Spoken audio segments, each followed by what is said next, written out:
चलिए आज आपको इनकम एक्सपेंस अकाउंट सिखाते हैं। नॉन प्रॉफिट ऑर्गेनाइजेशन वो ऑर्गेनाइजेशन होती है जिनका मकसद प्रॉफिट कमाना नहीं होता। उनका अकाउंट कैसे बनाए, ठीक है, तो वो हम इसी साइड पर सारी इनकम होती है बैलेंस और लोन के अलावा, और पेमेंट साइड पर एसेट्स के अलावा सब एक्सपेंस याद रखने में तो आसानी हो जाएगी। प्रीपेड और अनअर्न्ड को माइनस करना होता है, बाकी सब प्लस का कॉलम। इनकम की नेचर क्रेडिट है, ठीक है, तो वो क्रेडिट साइड पर लिखिए, और एक्सपेंस की नेचर डेबिट है। इसका अकाउंट बनाना है, तो जिस साल का अकाउंट बनाना होता है सिर्फ उस साल की इनकम प्लस 2022 की 5000 है और 2024 की 10000 है। तो यहाँ पर देखिए कि सवाल में कोर्स नहीं लिखेंगे। क्यों नहीं लिखेंगे? क्योंकि क्या डिपेंड हो गया, आउटस्टैंडिंग हो गया, नॉर्मल एज ज्यादा, तो 3,20,000 में से 1,00,000 माइनस कर दें तो 2,20,000 बचते हैं। ये सर्कुलर यानी कि प्रॉफिट, इसके प्रॉफिट को सरप्लस कहते हैं। चलिए आज आपको इनकम एक्सपेंस अकाउंट सिखाते हैं नॉन प्रॉफिट कंसर्न का। सेकेंड ईयर के अकाउंटिंग में एक टॉपिक है accounting for non profit concern. पहले पता होना चाहिए नॉन प्रॉफिट ऑर्गेनाइजेशन किसे कहते हैं। नॉन प्रॉफिट ऑर्गेनाइजेशन वो ऑर्गेनाइजेशन होती है जिनका मकसद प्रॉफिट कमाना नहीं होता। प्रॉफिट तो बाहर होता है, जैसे कि वेलफेयर सोसाइटी हो गई, स्पोर्ट्स क्लब हो गए, हॉस्पिटल्स हो गए, इन सब का मकसद जो है फला के काम करना होता है, ठीक है, मकसद प्रॉफिट कमाना नहीं होता, लेकिन बाहर आने को प्रॉफिट तो होता है। तो अगर यहाँ पर कोई अकाउंटेंट अपॉइंट हो जाता है तो इनका अकाउंट कैसे बनाए, ठीक है, तो वो हम यहाँ पर सीखेंगे। उसको कहते हैं accounting for non profit concern. तो एक सवाल यहाँ पर लिखा है मैंने, इसमें एक स्पोर्ट्स क्लब की बात हुई है और इसमें रिसीव और पेमेंट साइड दिया है। रिसीव साइड पर बैलेंस, सब्सक्रिप्शन ये सब कुछ है, और पेमेंट साइड पर रेंट, एक्सपेंस वगैरह ये सब कुछ है। तो याद रखें इसमें जो रिसीव साइड होती है ना, रिसीव साइड पर सारी इनकम होती है बैलेंस और लोन के अलावा। इसमें तो लोन नहीं दिया हुआ, लेकिन नॉर्मली क्या याद रखना है कि रिसीव साइड पर बैलेंस और लोन के अलावा सब इनकम है, और पेमेंट साइड पर एसेट्स के अलावा सब एक्सपेंस है, ठीक है। और एडिशनल इन्फॉर्मेशन यहाँ पर दी है, इसकी भी एडजस्टमेंट करनी पड़ती है। यहाँ पर दो बातें याद रख लें तो आसानी हो जाएगी। प्रीपेड और अनअर्न्ड को माइनस करना होता है, बाकी सब प्लस होते हैं। आउटस्टैंडिंग हो, एग्रीड हो, ये सब प्लस होते हैं। दो बातें याद रखिए, प्रीपेड और अनअर्न्ड माइनस होगा, ठीक है। तो स्टार्ट यहाँ पर इनकम एक्सपेंस अकाउंट मैंने बनाया, इसको स्टार्ट करते हैं। इनकम एक्सपेंस अकाउंट में यहाँ पर एक्सपेंस का कॉलम और यहाँ पर इनकम का कॉलम। इनकम की नेचर क्रेडिट है, ठीक है, तो वो क्रेडिट साइड पर लिखिए, और एक्सपेंस की नेचर डेबिट है तो उसको डेबिट साइड पर लिखा है, ठीक है। तो यहाँ पर देखते हुए इनकम और एक्सपेंस बनाएंगे। इनकम को वहाँ पर लिखेंगे इनकम की साइड पर, और एक्सपेंस को यहाँ पर डेबिट साइड पर।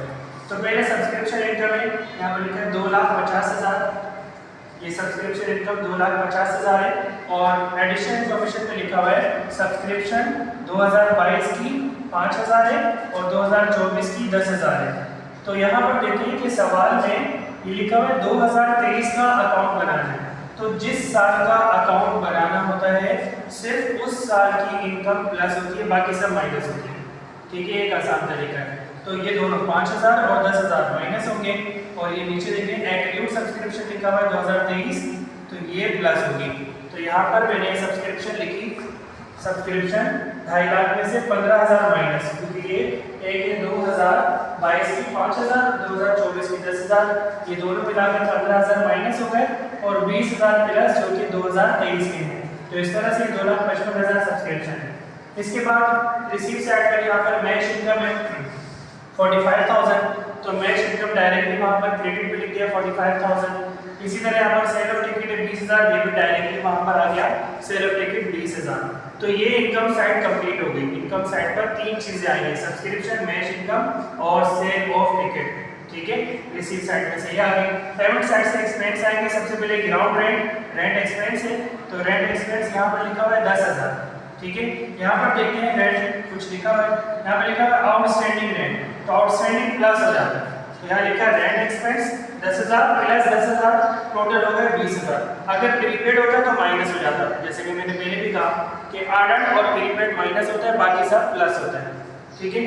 इसके बाद यहाँ पर है सैलरी एक्सपेंस 20,000, यहाँ पर है प्रीपेड सैलरी, तो क्या होगा माइनस होगा 20 में से 5 माइनस, यहाँ पर देखिए सैलरी एक्सपेंस 20 में से 5 माइनस होके 15,000 हो गया। इसी तरह अदर एक्सपेंस डायरेक्टली 35,000 लिख देंगे। स्पोर्ट्स गुड्स नहीं लिखेंगे।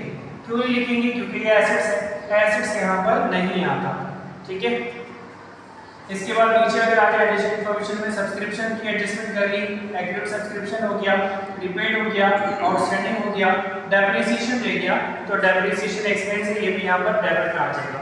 तो इस तरह से सारी इन्फॉर्मेशन कंप्लीट हो गई। पूरे सवाल की सारी चीजें हमने लिख ली। इनकम क्रेडिट साइड पर, एक्सपेंस डेबिट साइड पर। अब टोटल करते हैं। तो इनकम साइड का टोटल बन रहा है 2,55,000 और 45, 3 लाख और 20,000। टोटल बन रहा है 3,20,000। पहले इनकम साइड का टोटल कर लें क्योंकि नॉर्मल ये ज्यादा होगा। ठीक है। और इसका टोटल बन रहा है 35 और 15 50 और 20 70 और 30 1 लाख। इसका टोटल है 1 लाख। ठीक है।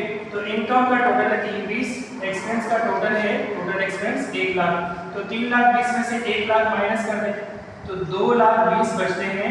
ये सरप्लस कहलाता है, यानी कि प्रॉफिट। इसके प्रॉफिट को सरप्लस कहते हैं। ठीक है। यहाँ पर टोटल लिख देंगे 3,20,000 के लिए। इसका इनकम एक्सपेंस अकाउंट बन गया। 3,20,000 टोटल था, उसमें से 1 लाख एक्सपेंस को माइनस करा तो सरप्लस आ गया 2,20,000।